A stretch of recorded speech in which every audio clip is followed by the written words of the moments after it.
Halo, selamat malam teman-teman semuanya. Apa kabar?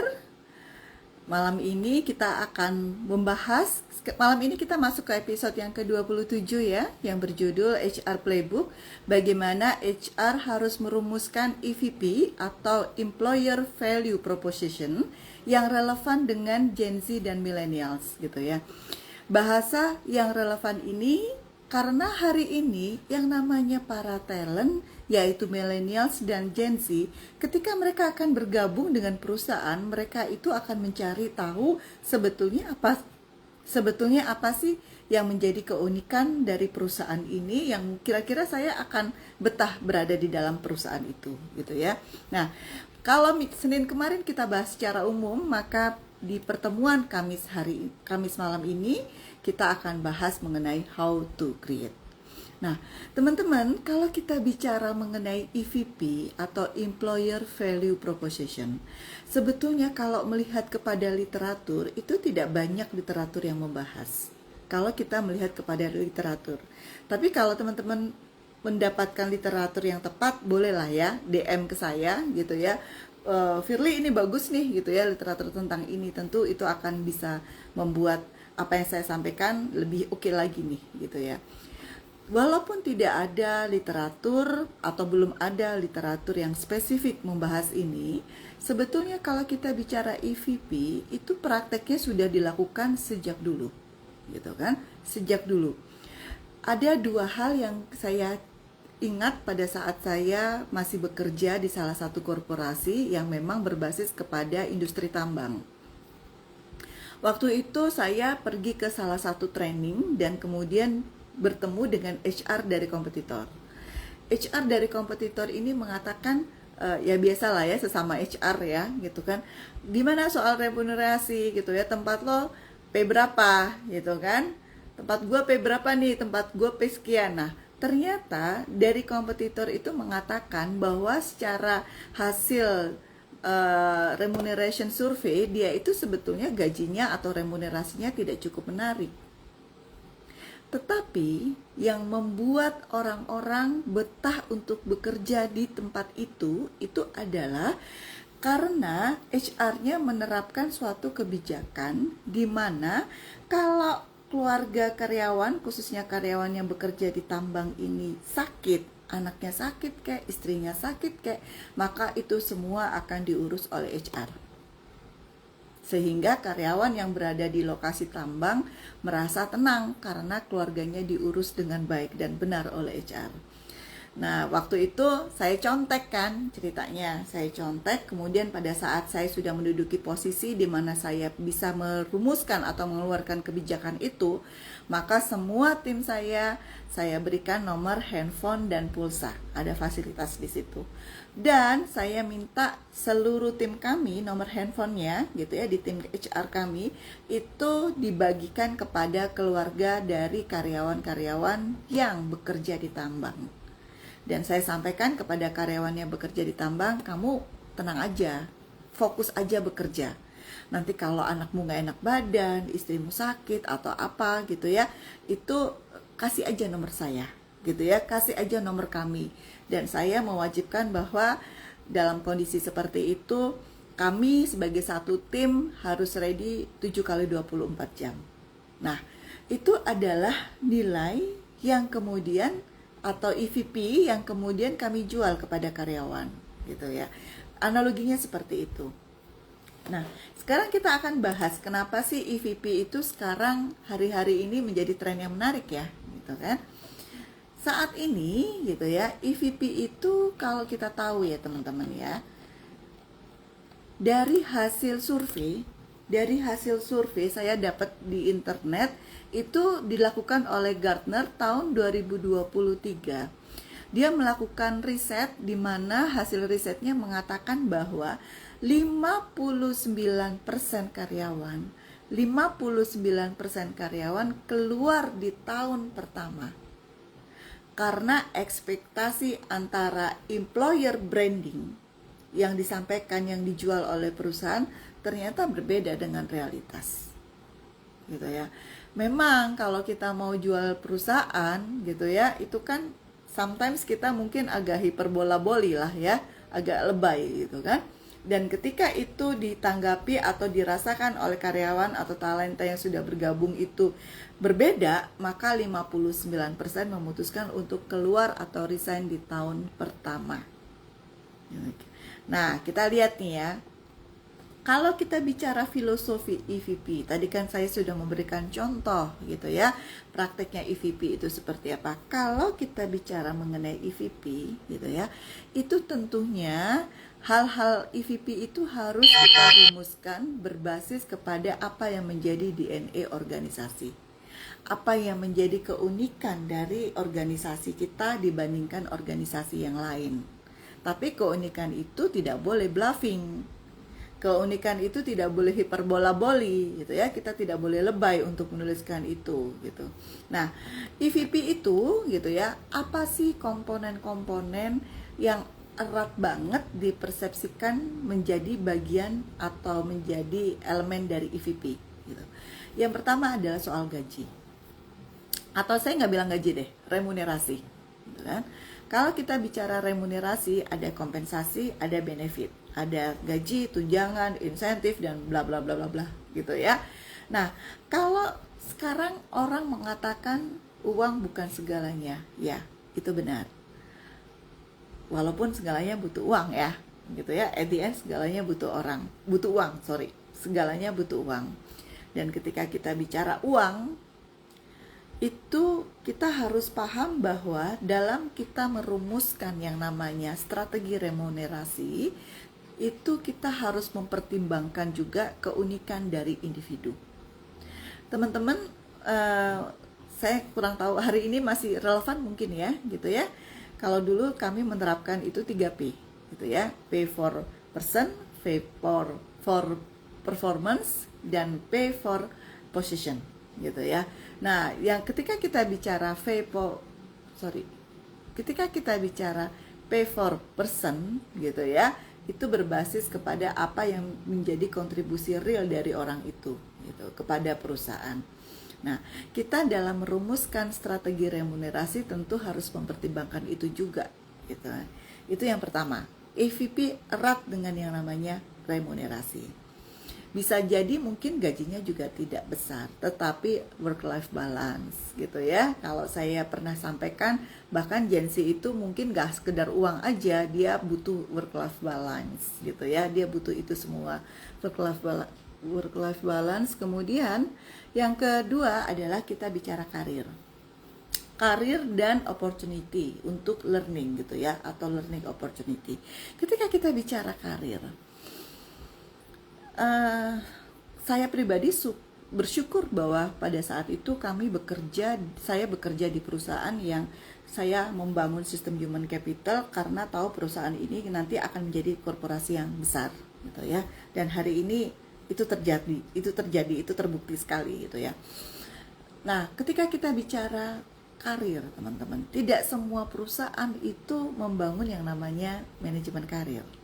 Karena kan apalagi dengan kondisi ekonomi seperti sekarang ya, itu hidup aja udah syukur lah gitu ya, karena ya kita tahu lah ya gitu ya, kondisi sekarang itu banyak PHK gitu ya, kemudian rekrutmen juga menurun gitu kan, kondisi-kondisi seperti sekarang ini.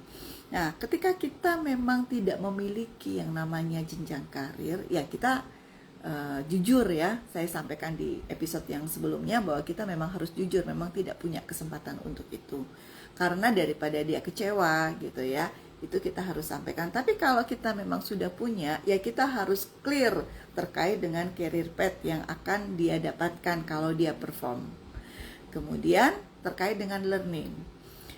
Hari ini yang namanya training itu ya kembali lagi kondisi ekonomi ya, sehingga banyak perusahaan yang tidak terlalu jor-joran lagi untuk bicara atau untuk menghabiskan uangnya untuk training. Tetapi kalaupun kita tidak bisa atau keterbatasan budget kita untuk memberikan training kepada karyawan kita gitu ya, keterbatasan budget kita, paling tidak kita sampaikan kepada karyawan bahwa dia akan mendapatkan kompetensi baru ketika dia bekerja di perusahaan kita. gitu ya. Atau kita bisa mendukung dia untuk, saya kalau ngirimin kamu training gitu ya, biaya training sekali kamu training keluar itu berapa juta gitu kan. Perusahaan nggak punya biaya untuk itu, tetapi perusahaan bisa memberikan dana misalnya gitu ya untuk si karyawan berlangganan dengan platform learning. Hari ini banyak ya gitu ya. Nah itu jadi ada kesempatan juga sehingga karyawan ngelihat, oh iya ya, saya bukan hanya dianggap sebagai dalam tanda kutip hanya karyawan yang bekerja saja yang dituntut untuk memberikan kontribusi, tetapi perusahaan juga peduli dengan pengembangan diri saya. Saya pribadi gitu ya, ketika saya berada di organisasi yang demikian, saya selalu mengatakan bahwa saya di sini tidak ada karir yang tinggi-tinggi gitu ya. Saya akan mendukung kamu kalau kamu kalau ibaratnya kalau kamu sudah kompeten dan di sini nggak punya kesempatan, pilihannya adalah saya yang pergi untuk kamu menggantikan saya gitu ya. Dan itu sudah saya lakukan juga gitu kan. Saya bilang sama anak buah saya, udah nanti habis lebaran gue cabut, lu yang duduk sini deh gitu ya, lu udah kompeten segala macam. Itu pernah saya kerjakan juga gitu kan. Nah itu jadi ketika kita harus, paling tidak perusahaan itu harus memberikan kepedulian untuk perkembangan kompetensi karyawan, kalaupun kita terbatas budgetnya ya. Jadi kita harus pinter-pinternya lah gitu ya. Kemudian variabel berikutnya adalah gitu ya, itu yang lekat dengan EVP ini adalah terkait dengan lingkungan kerja gitu ya, terkait dengan sistem kerja, misalnya kerja hybrid ya, WFH gitu ya, misalnya seperti itu clear juga tuh gitu ya, apa yang menjadi menjadi tanggung jawab dari karyawan. Semisal kita bilang, oh perusahaan kita boleh kok kerja dimanapun gitu ya, oke aja, iya oke aja gitu ya, tapi ternyata ada klausul kecil gitu ya, ketika dipanggil oleh atasan harus datang ke kantor. Misalnya klausul kecilnya seperti itu, dan ternyata dalam 1 minggu atasan bisa mengatakan manggil dia selama 3 hari atau 4 hari gitu kan. Itu akan menjadi hal yang berbeda dengan apa yang disampaikan di awal pada saat kita melakukan interview gitu ya. Jadi kita harus clear itu, termasuk misalnya uang internet misalnya gitu ya, atau kebijakan di salah satu klien saya yang saya mungkin pernah cerita, dia sudah menerapkan WFH itu jauh sebelum pandemik. Jadi belum ramai tuh WFH, kita belum terbiasa tuh pakai Zoom gitu ya. Dia memang sudah menerapkan WFH. Di klien saya ini gitu ya, ada aturan di mana kalau di WA gitu ya, soal pekerjaan dia harus menjawab dalam waktu kurang dari 5 menit. Kalau lewat dari 5 menit itu saya lupa, ada punishment, either itu SP atau ada denda apalah gitu ya, sehingga dia harus standby. Nah hal-hal seperti itu, hal-hal kecil seperti itu sebaiknya kita sampaikan di awal gitu, kepada kandidat supaya clear di depan, akadnya clear, jangan ada dusta di depan gitu ya. Kemudian yang terakhir adalah elemen yang lekat dengan EVP ini adalah kita bicara budaya organisasi. Teman-teman, kalau kita bicara budaya gitu ya, ini kan sama halnya dengan kecocokan kita punya nilai-nilai pribadi dengan nilai-nilai perusahaan gitu ya.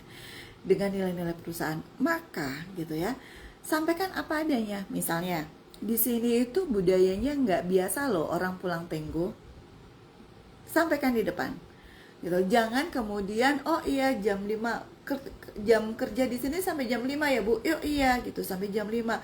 Nyatanya ketika dia pulang tenggo jadi omongan gitu ya. Maka budaya-budaya seperti itu disampaikan di depan kepada kandidat gitu. Saya pribadi juga pernah seperti itu gitu ya. Saya, oh ya tenggo, ya udah karena rumah saya jauh saya pulang dong gitu ya. Ternyata saya jadi omongan gitu ya. Jadi pembicaraan di kantor gitu karena saya sering tenggo gitu kan. Jadi gambarnya seperti itu. Nah, baik. Tadi kita bicara 4 elemen yang melekat atau lekat dengan yang namanya EVP. Nah, sekarang kita bicara masalah tantangannya gitu ya. Kalau kita bicara EVP, kalau apa yang kita tulis di atas kertas, gitu ya. Ketika kita sebagai HR harus menerapkan itu, tantangannya luar biasa sekali, gitu ya. Jangankan EVP, gitu ya, bicara masalah buku strategi misalnya, gitu ya, atau change management, satu paragraf saja, gitu ya, itu kita ketika implementasi di organisasi itu kita harus pandai-pandai sekali untuk mengelola dampak sosial dan sebagainya, gitu ya. Maka tantangan yang pertama yang dihadapi oleh HR adalah ketika apa yang ditulis itu berbeda dengan, jangan sampai apa yang ditulis berbeda dengan aktual yang terjadi dalam keseharian. Kemudian adalah yang kedua adalah EVP-nya terlalu generik, dengan samalah gitu ya. Misalnya kompetensi yang generik itu apa di hampir banyak perusahaan, gitu ya. Kompetensi itu misalnya business acumen, integrity, coba deh gitu ya, cek, itu generik banget tuh, gitu ya. Masih mending kalau kompetensi kan definisinya tergantung kepada konteks organisasinya nih, gitu ya, tergantung dengan internal organisasi. Nah, kalau kita bicara EVP gitu kan, maka EVP yang generik itu mirip-mirip. Padahal DNA atau filosofi dari EVP itu sendiri adalah keunikan, gitu ya. Keunikan yang dijual perusahaan kepada kandidat, kepada para talent di market, gitu. Sehingga gitu ya, EVP itu yang harus kita rumuskan.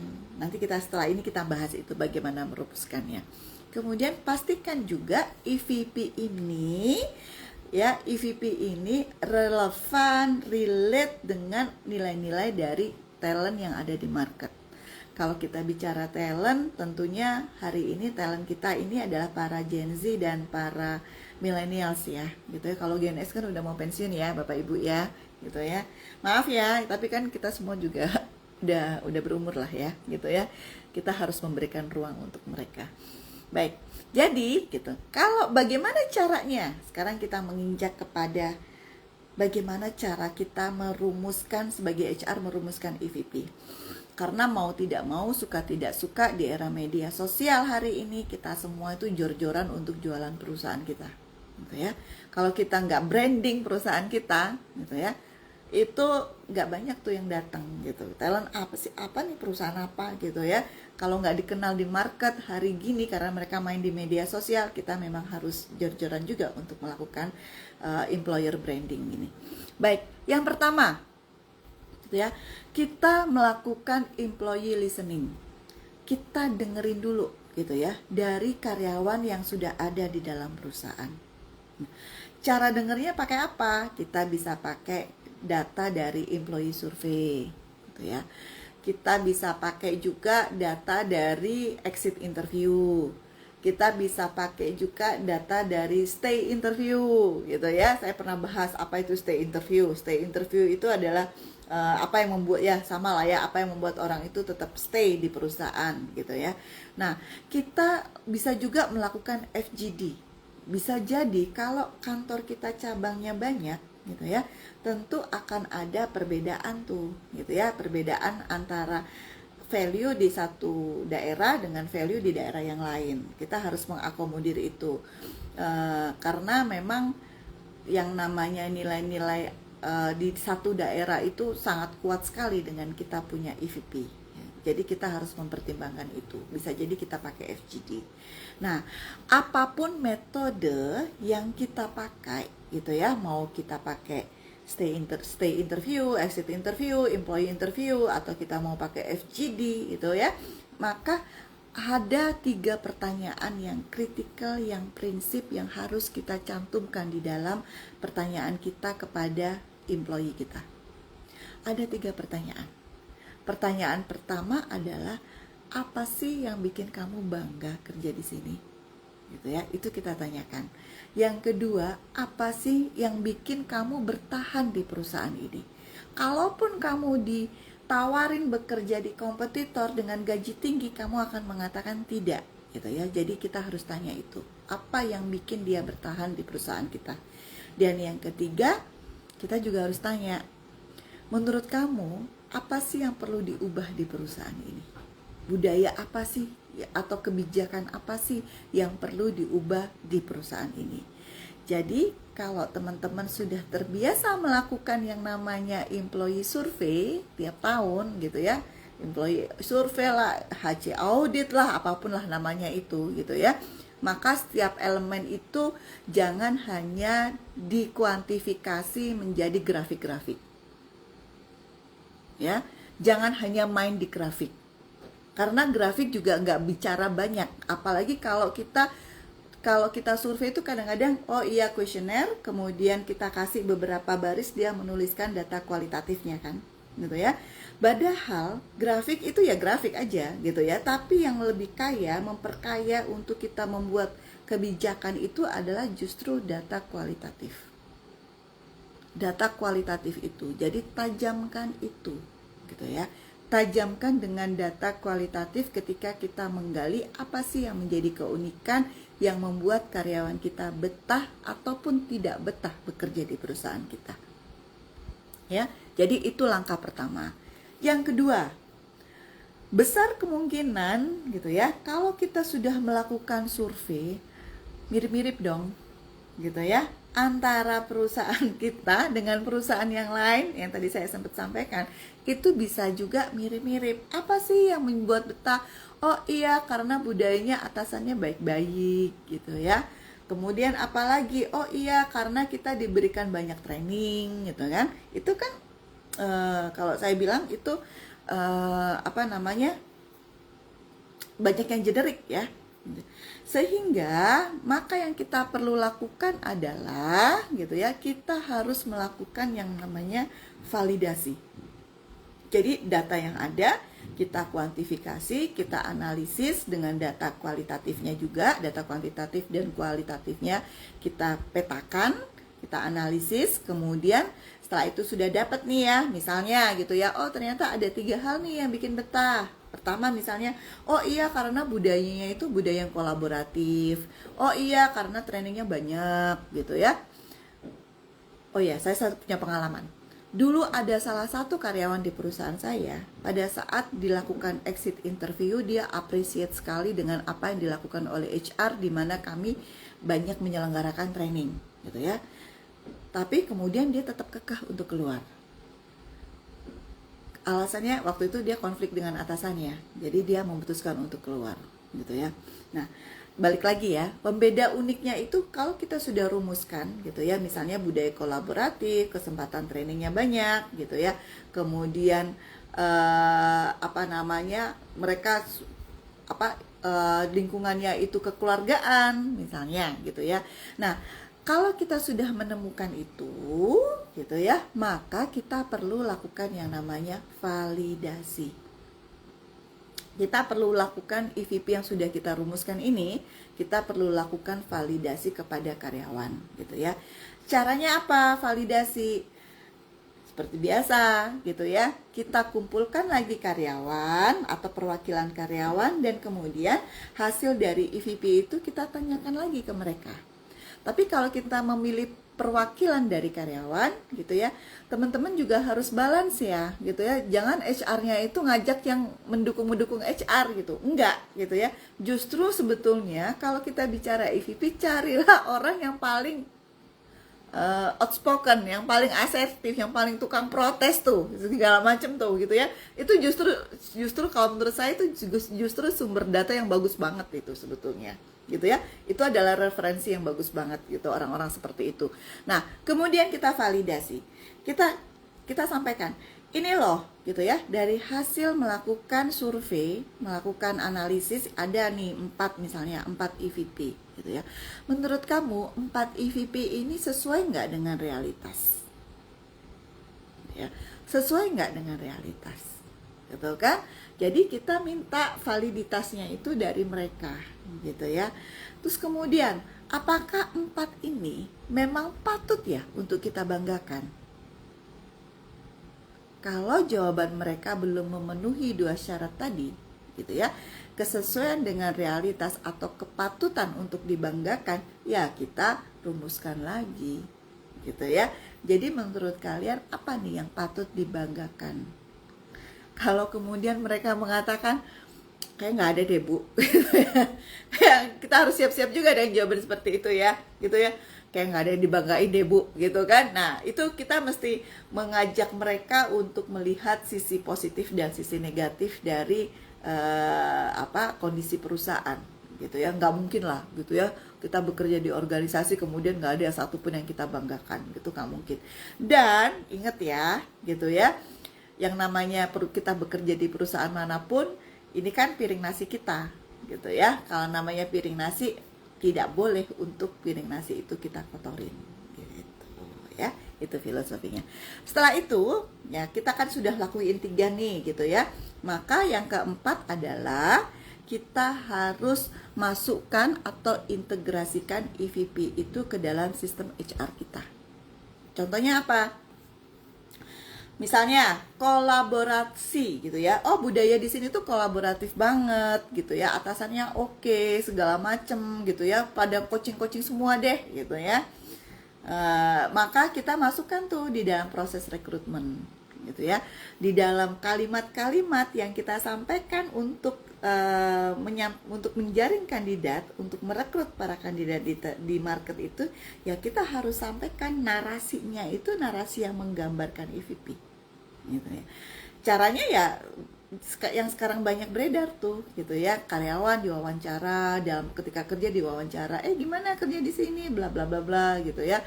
Sekarang ini era dimana setiap employee harus menjadi humas ya, gitu ya, harus menjadi korkom untuk menyuarakan terkait dengan nilai-nilai organisasi atau nilai-nilai perusahaan. Nah, itu kita create, gitu ya, supaya orang melihat di medsos, kayak menarik deh, gitu ya, dia searching, ketik nama perusahaannya di media sosial, kemudian muncul hal seperti itu, gitu ya, postingan-postingan seperti itu dalam proses rekrutmen.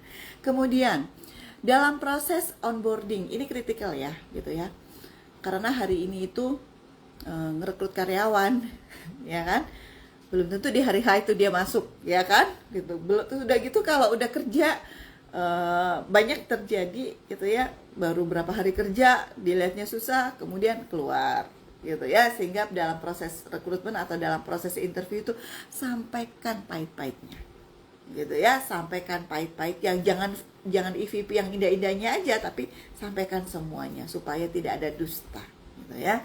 Nah, kemudian balik lagi terkait dengan pada saat onboarding, gitu ya. Jadi yang kedua adalah dalam tahap onboarding itu harus mengejawantah, gitu ya, itu harus benar-benar mereka merasakan, gitu. Merasakannya bukan pada saat mereka sudah sekian bulan, tapi pada saat onboarding itu juga mereka ngerasain bahwa oh iya ya, ternyata kolaboratif ya, gitu ya. Contoh, gitu ya, saya pernah mendesain suatu ya, contoh ya, di open space lah, gitu ya. Saya pernah dulu itu saya desain kantor kami itu adalah open space, padahal open space pada masa itu di sister company yang lain tuh nggak biasa, gitu ya. Dan kepala divisi ya semacam direktur di area itu menolak lah, gitu ya, maunya pakai kubikul yang tinggi, nggak bisa buka semua, gitu ya. Nah, dari situ ketika onboarding, gitu ya, dia ngerasa oh ternyata dengan itu kan dirasa ya, gitu ya, itu adalah kondisi lingkungan fisik yang dirasa bahwa oh ternyata ngomong sama orang lain tuh gampang ya, gitu ya, nggak pakai kubikel ya, oh ternyata nggak ada rahasia, semua nyaman-nyaman aja ya, gitu ya, untuk menampilkan layarnya, gitu ya. Kecuali HR nggak boleh layarnya ditampilkan sembarangan, ada gaji dan banyak rahasia. Nah, gambarnya seperti itu, gitu ya. Kemudian, gitu ya, terkait dengan apa lagi? Terkait dengan training, terkait learning, kemudian terkait dengan remunerasi, gitu. Dan setelah itu, gitu ya, tahap keempatnya setelah kita masukkan di dalam sistem, saya sampaikan memasukkan di dalam sistem, berarti kita memasukkan di dalam SOP kita, ya. Kita memasukkan di dalam SOP kita dan itu kita praktekkan di dalam keseharian.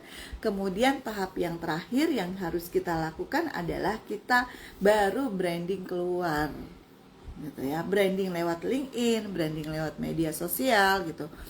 Dan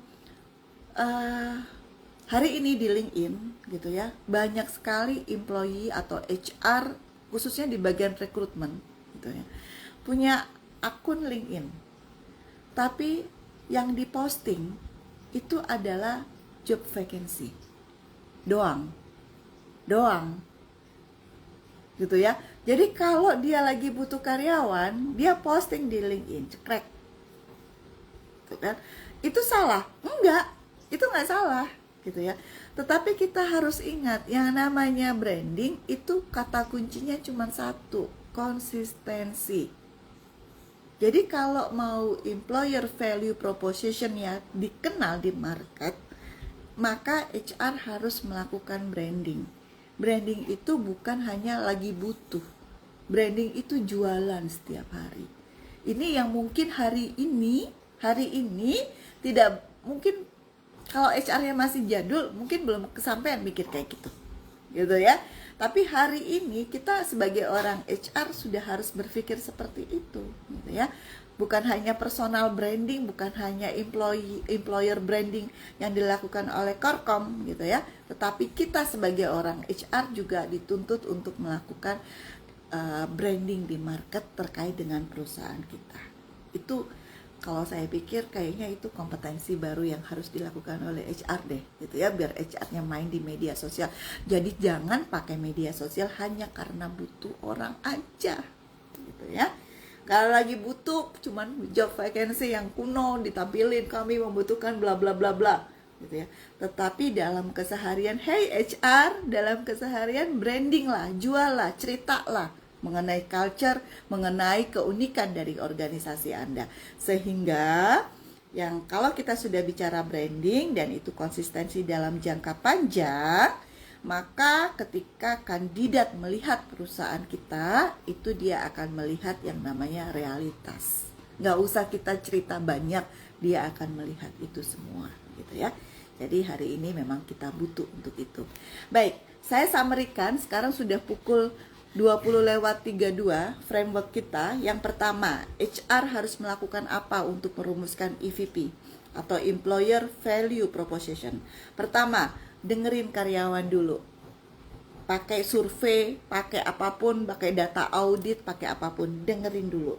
Kemudian rumuskan, gitu ya. Data yang ada bukan hanya grafik-grafik, tapi data kualitatifnya juga harus diolah, karena kualitatif itu biasanya justru kaya, gitu ya. Dan observasi kita ya, saya tadi belum menambahkan. Observasi kita, kemampuan observasi itu mahal teman-teman, gitu ya. Jadi dari itu kemudian kita rumuskan, dan yang ketiga kita lakukan validasi, bener nggak sih, gitu ya, bener nggak sih ini, gitu ya. Kalau nggak bener ya kita rumuskan lagi, gitu ya. Jangan takut untuk merumuskan lagi. Kemudian yang keempat, kita integrasikan menjadi bagian dari SOP, gitu ya. Langkah-langkahnya kita integrasikan menjadi bagian dari SOP HR, rekrutmen kayak, training kayak, gitu ya. Mana yang ini kita masukkan. Kemudian yang kelima, barulah kita rajin-rajin mengkomunikasikan. Karena kunci dari branding, gitu ya, kunci dari EVP, sebagus apapun teman-teman juga merumuskan EVP, at the end yang namanya EVP itu useless kalau teman-teman tidak melakukan branding. Dan branding sendiri kata kuncinya cuma satu, konsistensi dalam jangka panjang. Baik, demikian dari saya terkait dengan apa yang harus dilakukan oleh HR dalam merumuskan EVP atau Employer Value Proposition yang menjadi nilai jual kita di market, sehingga kandidat-kandidat, talent-talent yang terbaik yang kemudian akan tertarik untuk bergabung dengan perusahaan kita. Demikian dari saya, terima kasih banyak ya teman-teman sudah hadir malam hari ini. Semoga IG Live malam ini bermanfaat. Terima kasih, selamat malam. Saya izin untuk close ya, thank you.